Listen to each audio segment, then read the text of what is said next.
Hello বন্ধুরা, চলে এসছে আবার গরিবের রান্নাঘরে। তো কী রান্না করছি তোমাদেরকে দেখাই। তার আগে দেখাই, দেখো কী রয়েছে। এই দেখো, দেখতে পাচ্ছ? তা এটা হচ্ছে মাছ ভাজার ফলাফল। ঠিক আছে, এই দেখো হাতের এখানে এখানে মানে অবস্থা খারাপ। তারপর যখনই মাছ ভাজি মানে বেসিক্যালি পাবদা মাছ ভাজি, তা তখনই আমি ঢাকা দিয়ে ভাজি বা তেলে একটু নুন ফেলে দিই, তাহলে কম ফাটে।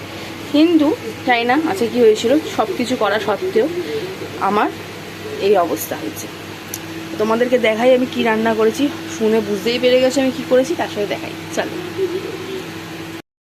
করে নিচ্ছি হচ্ছে এখানে তেল পাবদা। তো তেল মধ্যে এখানে মশলা দেওয়া আছে, সব হলুদ, জিরে, লঙ্কার গুঁড়ো, ঠিক আছে,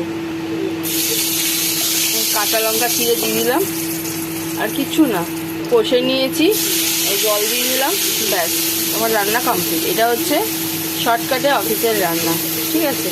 যদিও এটা টিফিনের রান্না হচ্ছে, কালকের টিফিনের রান্না। কে কে খাবে চলে আসো, আমার রোজ রাত্রিরেই রান্না হয়, ঠিক আছে।